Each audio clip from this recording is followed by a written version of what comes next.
Hello, my name is Berwick Coates. I'm the archivist at Buckland School in North Devon. From time to time, I put up various pieces on YouTube, either to do with my work as archivist or to do with my interest in history and in writing. This one is based on the history of the school and offers a sort of test or challenge, which may be of interest to anybody connected with the school in any capacity. It could also tweak the attention of anybody who plays with a computer and who might relish a little problem to while away an hour or two during lockdown, quarantine, self-isolation, or any other time passer which has loomed above the horizon during the last couple of months. So, are you ready? The school is just over 160 years old, which in itself is a bit of a wonder. If an educational pioneer had wanted to set up a school in 1858, and if he had had the chance to take aerial photographs of the countryside of North Devon, the last place he would have considered would have been the spot where the school was in fact founded. West Buckland is way out at the back of beyond. It is Indian country. It is past nowhere. It is the end of the line, not only in space, but in time. It was 20 years before the railways came close. It was 40 years before we had the motor car, or the telephone, or mains water.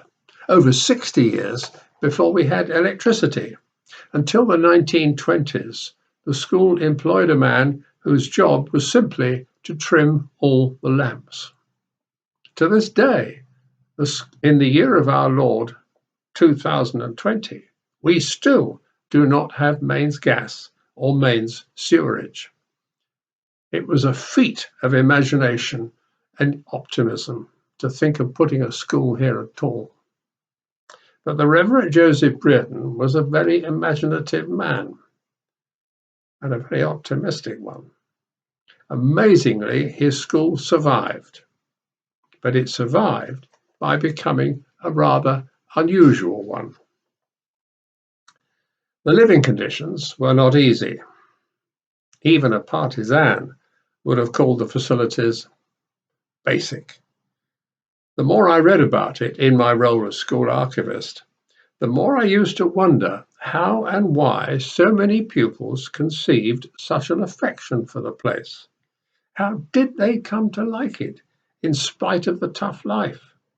Then I realized they came to like it not in spite of the tough life, but because of the tough life. The hardship drew them all together. It was them against the system. The bond became much stronger than it would have been in a sophisticated city school with all the modern comforts and surrounding civilization. Time and again, in the course of my researches in the school's history, and reading what pupils and staff have said about it, I have come across the word family.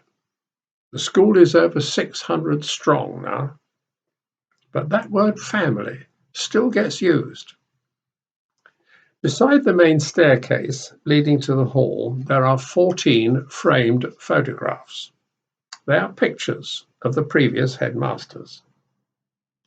They make you think of the ancient portraits of family ancestors in a stately home. See, we're back to the family again. I said 14, but in fact, there should be 15. Before the present headmaster, Mr. Philip Stapleton, there have been 15 headmasters. But the 15th is not there because we cannot find a picture of him. We know who he was, all right. His name was William Watson, and he was appointed to the school in 1864 at a very young age, just turned 20, barely out of his teens, to teach boys, some of whom did not leave till they were 16, perhaps even older. But that was not unique. The headmaster, the first headmaster, Joseph Thompson, was appointed in 1858 at the age of 21. And in the same year that Watson arrived, the directors, not governors then, it was a limited company, the directors appointed William Thomas, who was 19. When he first arrived, the matron thought he was a new pupil. These newcomers, by the way, were not young probationers under the watchful eye of an experienced head of department. They were appointed for real. Thompson, as I said, was the headmaster. Watson was appointed as second master, and Thomas was third master.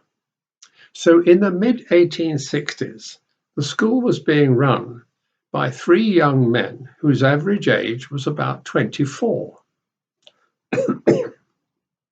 And very successfully.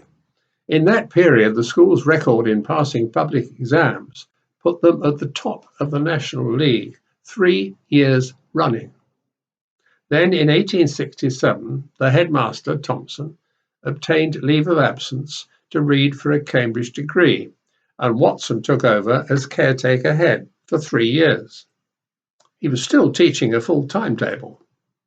At the same time, he decided to study for a degree himself and duly graduated in chemistry. He wasn't finished yet. He wanted to become a headmaster in his own right. Most headmasters in those days were clergymen, so in addition to reading for a chemistry degree, he took on studies for holy orders. And that was still not the end. He began courting the niece of the priest in the nearby village of Charles. Think of it, a full teaching timetable, reading for a chemistry degree, studying for holy orders, courting, and throughout this period, there was also the small matter of running the school. Oh, and he later became curate at East Buckland Church. He duly married and fathered 11 children. By that time, Brereton had founded another school in Norfolk, and Watson was appointed to be headmaster. So he achieved his ambition, head in his own right. Sadly, his health broke down, perhaps hardly surprising, and he died in 1889, still well short of his 50th birthday. This is the man whose picture we would very much like to have to complete our gallery of ancestors on the family staircase.